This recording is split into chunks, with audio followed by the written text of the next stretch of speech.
How might you design a learning experience that students navigate on their own? In this video, we'll take a look at Global Online Academy's Catalyst card, Navigation. We'll explore strategies that support self-directed and independent learning in online and blended contexts, and we'll take a look at an example from GOA's course, Computer Science 1, Introduction to Java. Think of the online learning environment as an airport. When you go to the airport, you get dropped off at the curb and you can find your way to a gate with almost no intervention from anyone else. This is because designers have built signs and pathways and cues into the airport that allow you to find your own way through what is actually a very complex system. Any online lesson or unit should really do the same thing.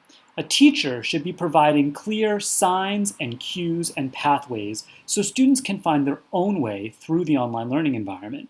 After all, you don't know when or where or how most students will be engaging your course, so it's important to build systems into the course and the online space that will allow students to find their own way.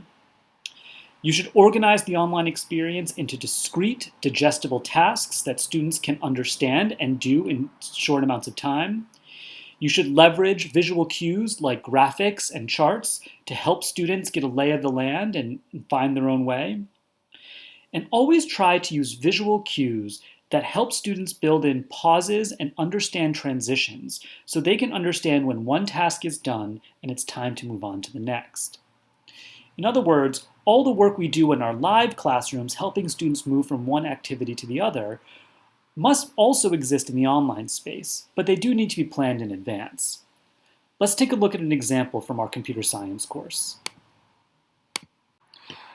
Here we have the opening page for Cycle 5 or Unit 5 in the course. The first page that students look at in any unit or lesson is really like a map. Where are we going and how are we going to get there?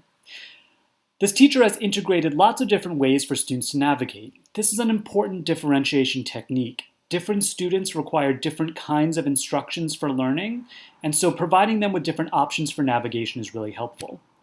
He begins with a video. This is a useful way for students to hear your voice and see your face as you explain this work, even if you're going to see them in a classroom the next day. Below that, he's put in objectives for learning. Where are we going? What should students expect to be able to do when this is over? Next, he's provided an at-a-glance view. This is a very simple graphic calendar where he's laid out very clearly what's due and when, and he's broken the activities for the entire unit into very clear, discrete tasks.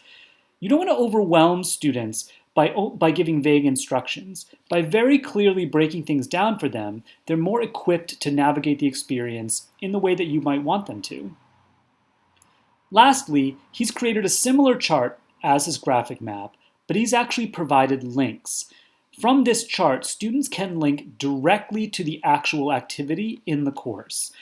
This allows students to look at something, return, and view it in context of the calendar. It's a really helpful way for students to very easily and with very little resistance find their way to the activity you want them to do. If you were to take a look at his module, you would see that he's actually laid out his module in the same way that he's laid out his calendar. In other words, you see a lot of what's called visual redundancy. Students see the same pattern over and over again as they navigate the course. We shouldn't assume that just because students spend a lot of time online means they'll be able to kind of naturally navigate our own learning experiences.